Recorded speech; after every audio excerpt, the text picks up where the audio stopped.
Story begins as a man walks through some alleyways and approaches the door while breathing heavily. Before he can open it, though, the man wakes up and we see that it is our protagonist named Denji. He walks to a nearby town and thinks about how he can receive 60,000 yen a month for cutting down trees. He recently sold a kidney for 1.2 million and his right eye for 300,000.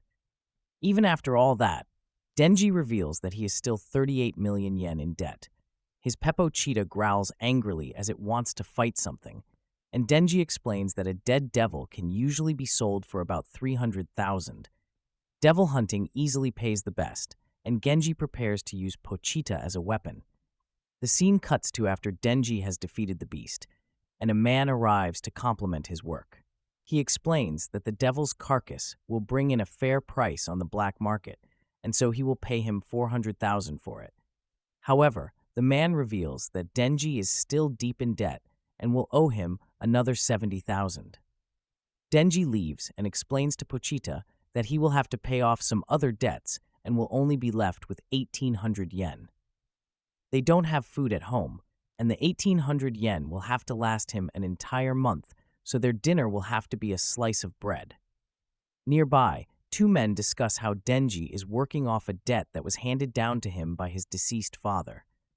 The driver is concerned that Denji might not be a serviceable hunter, and his boss explains that legitimate devil hunters don't sell devil carcasses to Yakuza like themselves. Denji will actually do what he is told, and the driver tests it by offering him 100 yen to eat a cigarette. Then she gladly does so, and the boss reminds him not to try to run away since they will always find him. That night, Denji and Pochita enjoy their dinner. As he explains that he has heard people who can afford to will put jam on their bread, they aren't able to live a normal life though, and he thinks about how that also means he will never have a girlfriend. A look into the past shows the day Denji's father died, and the Yakuza boss explains that he will have one day to pay them an installment of 700,000 yen for his father's debt. When they leave, Denge encounters a small devil with a chainsaw on its head. He is prepared to die at its hands, but realizes that the devil is actually very injured. It is clearly on the verge of death, but Denji offers to let it bite him, since devils heal by drinking blood. He explains that it won't be free though, and they will have to make a deal. They decide to help each other as Denji realizes he doesn't want to die after all. And then she proves his worth as a devil hunter to the Yakuza. Back to the present, Denji has a difficult time sleeping and explains that he would like to have a dream about eating bread with jam on it so that he could share it with Pochita. He explains that the dream would also have him meet a nice girl he could play video games with and hug, but then she begins to cough up blood. He reveals that he heard his mother died from heart disease, just as he is told about a devil that needs to be hunted. The Yakuza take him to an abandoned building, but then they can't spot a devil anywhere. The boss commends Denji for being very useful, but things have changed, and then she gets stabbed through the chest. Pochita's pierced as well, and the boss explains that the Yakuza have made a deal with the devil to achieve their greatest goals. This devil finally reveals himself and explains that he wants all hunters dead. He is the zombie devil and mocks the Yakuza for becoming his minions in exchange for a bit of demonic power. He hates the hunters for killing devils and instructs his zombies to tear Denji apart. Denji does his best to get away with his loyal companion Pochita, and the two nearly make it to the exit, but fall just short. He is caught and brutally injured as he can only think about how all he wanted was a normal life afterwards. Denge's dismembered body lies in a dumpster when some of his blood falls into Pochita's mouth. Pochita begins to wake up, and we get a look into their past once again. Denji tells his loyal pet that he will likely die fighting a devil one day, and his only regret would be leaving Pochita all alone since he may be killed by another hunter. Denge explains that he has heard of devils that are able to take over dead bodies and states that if he can, Pochita should take his body. That way, at least Pochita can live a normal life, die a normal death, and live out the dream Denji couldn't. Just then, Denge's severed body parts begin to come together, and Pochita appears in a vision with Denji.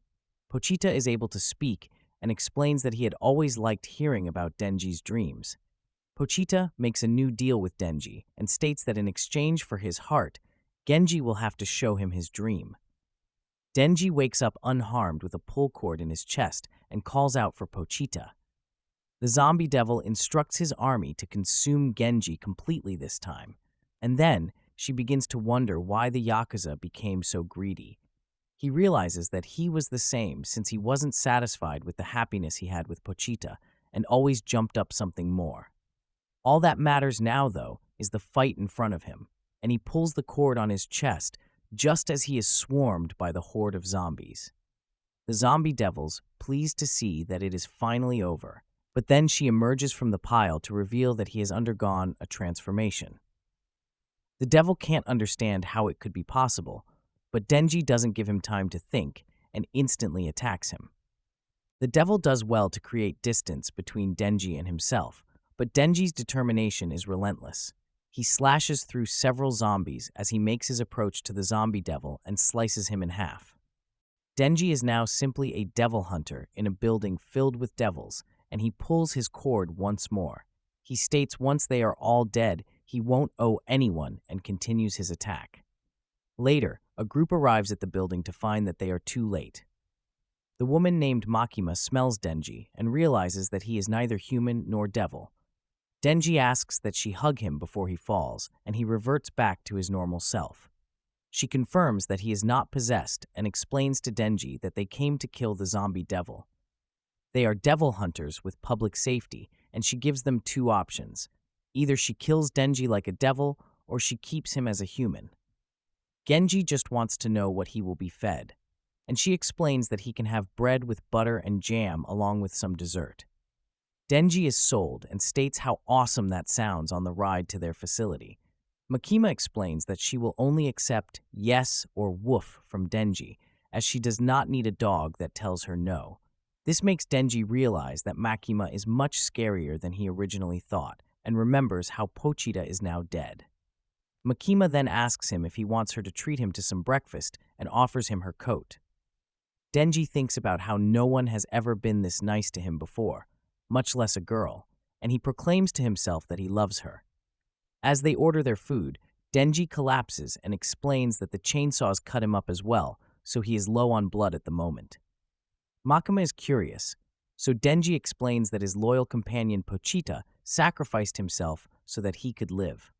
Makima explains that there isn't much precedent for his condition and it doesn't even have a name.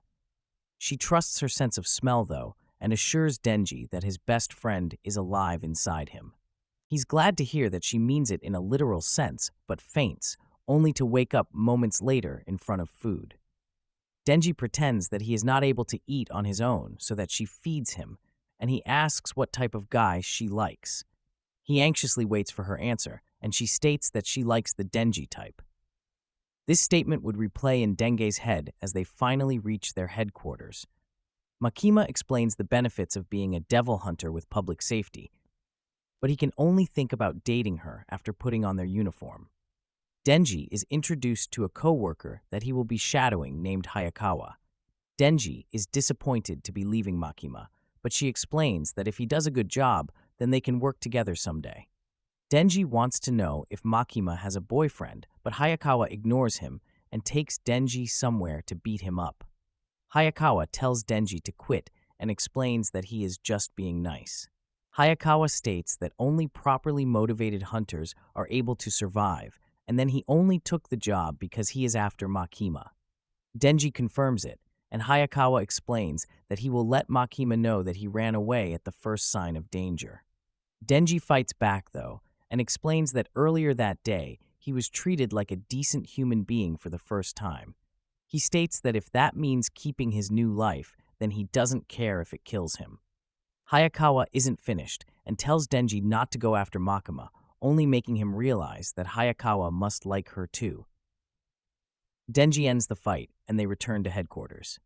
The two clearly dislike each other, but Makima explains that Denji will be joining Hayakawa's unit.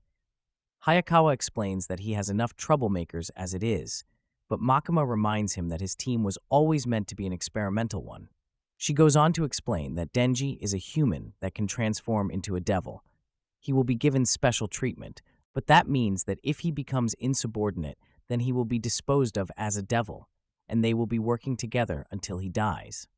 Afterwards, Hayakawa explains that they will be living together, but all Denji wants to know is if Makima is a good person. Hayakawa states that she is, and reveals that she was the person that saved his life. But then, Denji can only think about a day when he gets to hug her again at their apartment. Denji feasts on toast with several jams spread over it and makes himself comfortable. The next day, the two are called to handle something called a fiend. Hayakawa explains that when a devil takes control of a human corpse, you get a fiend. Denji believes that would make him a fiend, but Hayakawa explains that there is a difference that he will soon see. The two confront the fiend, and Hayakawa instructs Denji to transform into a devil and kill it so that he can figure out if Denji will be of any use. Denji uses his X instead and explains that his powers as a devil do too much damage. He sympathizes with the fiend and didn't want it to go through so much pain. However, Hayakawa states that they should be treated like any other devil and reveals that his entire family was killed by a devil right in front of him. Hayakawa wants to make them suffer as much as possible and wonders if Denji would rather make friends with them. Denji explains that if there were a devil he could make friends with, then he would, since he doesn't have any friends. Hayakawa leaves, and Denji thinks about what he was really trying to do was keep blood off some nearby magazines. Denji thinks about how he has already begun living the dream he promised to show Pochita, but wonders if there is something more. He thinks about how Hayakawa must be after some type of revenge and wonders what Makima is after. Just then, Denji comes to the realization that what he wants most is to be able to be close to Makima. He declares that it will be his goal and snaps out of his daydream to see his back at headquarters. Makima explains that public safety will usually send two-person teams on smaller missions, and he will soon be meeting his partner. Makima states that she is a fiend, just as the girl barges in to introduce herself as Power. Makima explains that fiends are targets of extermination just like devils, but Power is highly rational and is an exception. Makima reminds them that their team is an experimental one, and if the higher-ups decide they aren't performing well enough, then both the NG and Power will be terminated. The two head out on patrol, being sure to avoid populated areas since Power's horns stick out too much. Power demands that the human Denji provide her with something to kill immediately as she is starved for blood, and he thinks about how he can hardly put up with her. As they are approached by police, Denji remembers that Makima told him to tell people they are with public safety. Power explains that she used to be a devil that was feared by everyone, and that is likely why they can't find any devils. Just then, Power picks up the scent of blood, and Denji must try his best to keep up with her. They find the devil nearby, and before the man that found it can finish asking for backup, Power dives in. She uses her blood to form a weapon and claims that the kill is all hers, as Denji watches in amazement. Thank you for watching Part 1. Next parts will be in pinned comment in comments section. Please like and subscribe to channel for updates. See you later.